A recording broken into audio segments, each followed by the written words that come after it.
this is Lisa with Holland Designs Crochet. Today I'd like to give you a close-up look at a new design. This is the little doll on the Prairie, and she is an 18-inch crocheted doll. She was made with DK weight yarn and an F hook.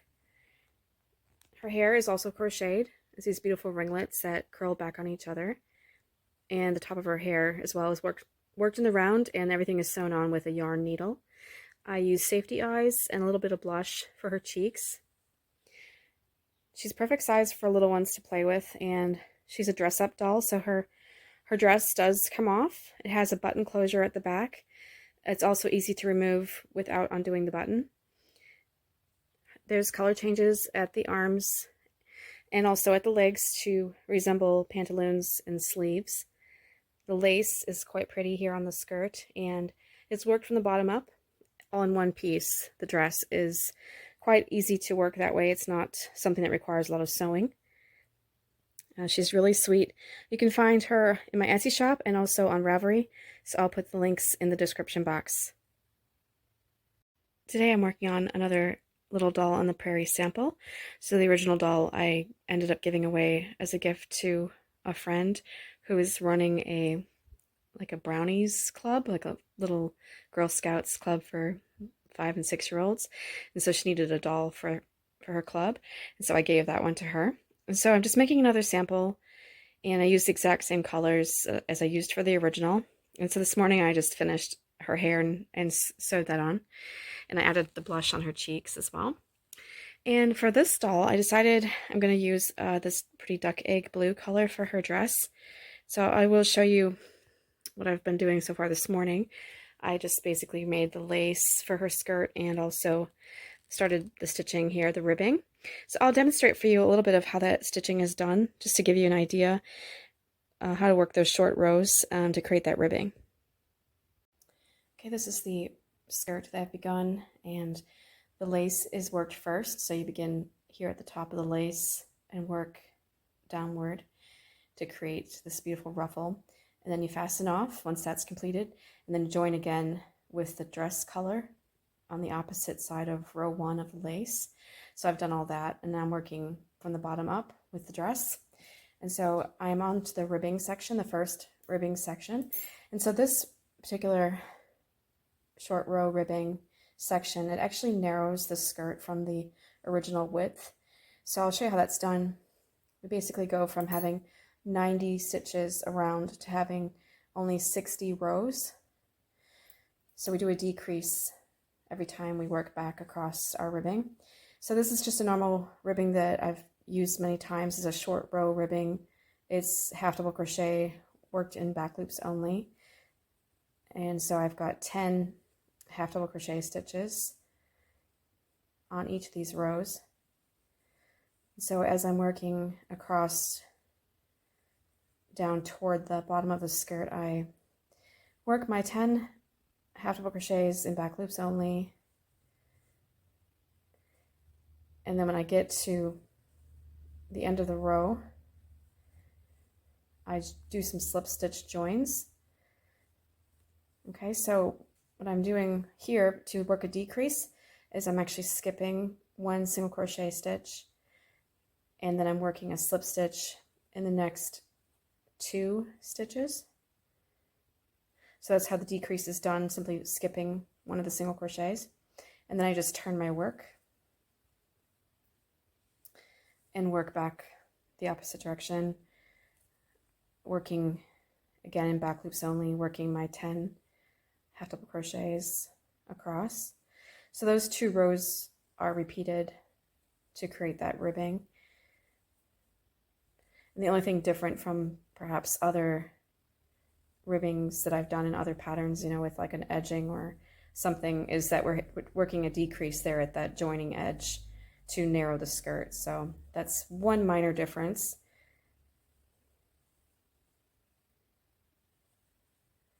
And once I get to the top, then I just do a chain 1 and again turn my work and work back the other direction. So you can see how quickly that works up, and you have that beautiful knit look ribbing there.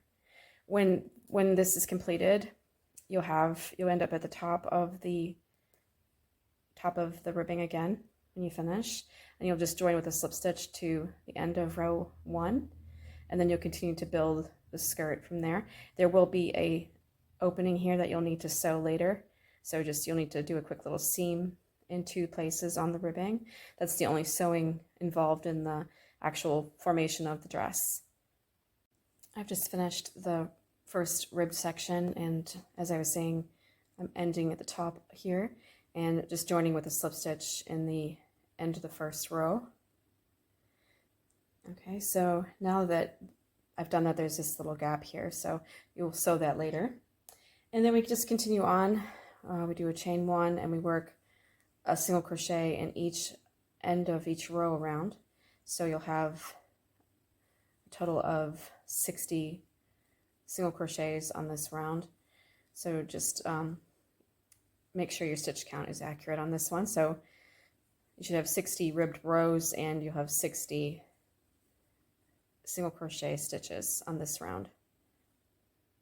I've moved on and I completed rounds 6 and 7. And on round 7 we had 60 single crochet here. So because we have fewer stitches on this round, only 60 and not the 90 that we had earlier, when we do the next ribbed section, we won't need to skip any stitches here. We'll simply work, I did my starting chain for the height of the ribbing, and then we'll work our row of half double crochet across, same as before.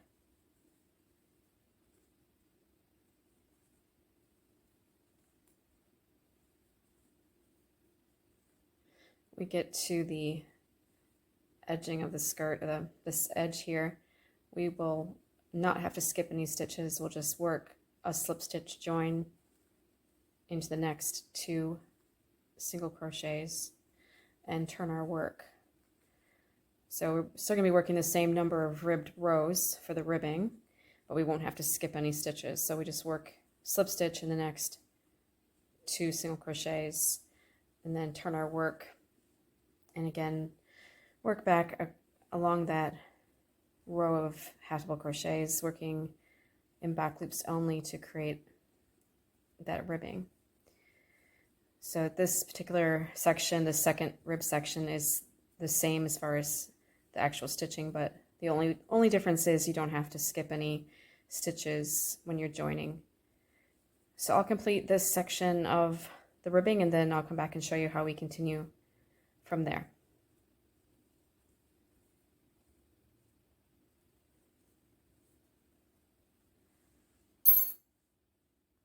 Okay, I'm working now on round 14 at the top of the dress here as we're beginning to narrow, and we'll be creating a collar here at the top.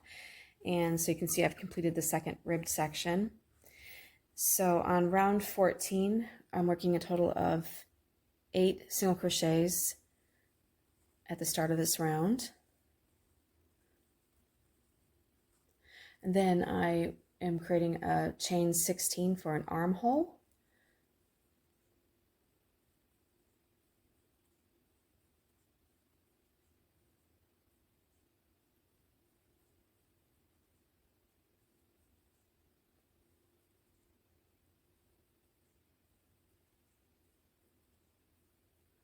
Okay, so I've got my 16 chains, and then I'm skipping 8 single crochets. So I just need to count those. 1, 2, 3, 4, 5, 6, 7, 8. I'm skipping those.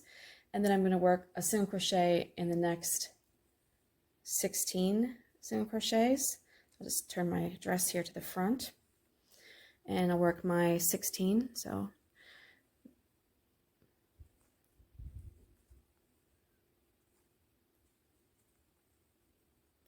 you can see that's the first side here, the first armhole opening that I made.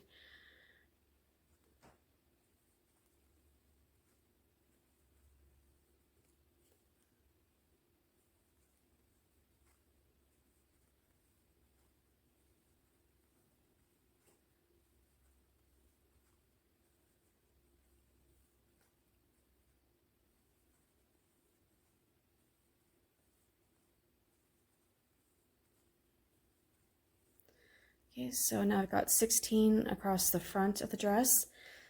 And I'm going to do again 16 chains for my armhole opening.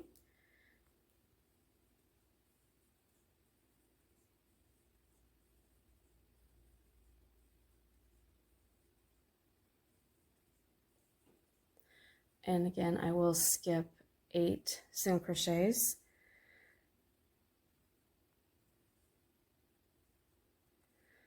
And then work the remaining 8 single crochets at the back of the dress.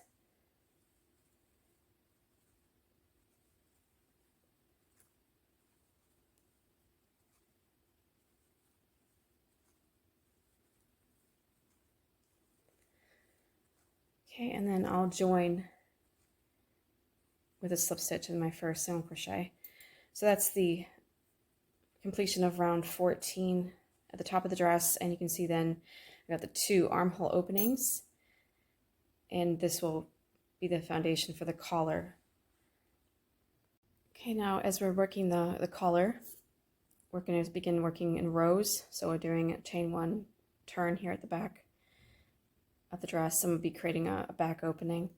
So as I'm working here, my yarn is almost gone for this particular yarn that I was using, so I will actually end up changing colors for after I complete this row. I'll change to a white so that it'll be the same as what the lace was as far as the color goes, and that's just how I'll finish this one off. So you can vary colors if you need to or want to. So I'll just complete this row. I'm working on a row of half double crochet here across the bodice. So as we're continuing to work the rows of the collar, we'll still be doing decreases to continue to tighten the neckline on the doll.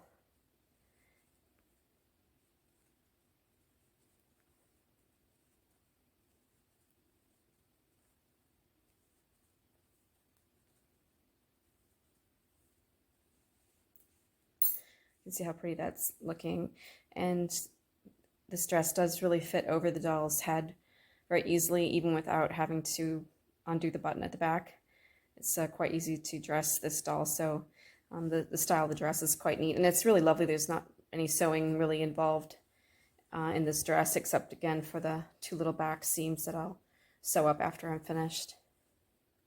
Okay, I've just finished some of these rows here of the collar with my white, and at the end of the last row here, I did a chain 4, and then it's just a turn and slip stitch in the 4th chain from the hook to create a button loop. And then I'll be finishing this final row with slip stitches and chains to create a little bit of a nice edging there on the top of a finished edge at the top of the collar. So later on, when I just finish this, my final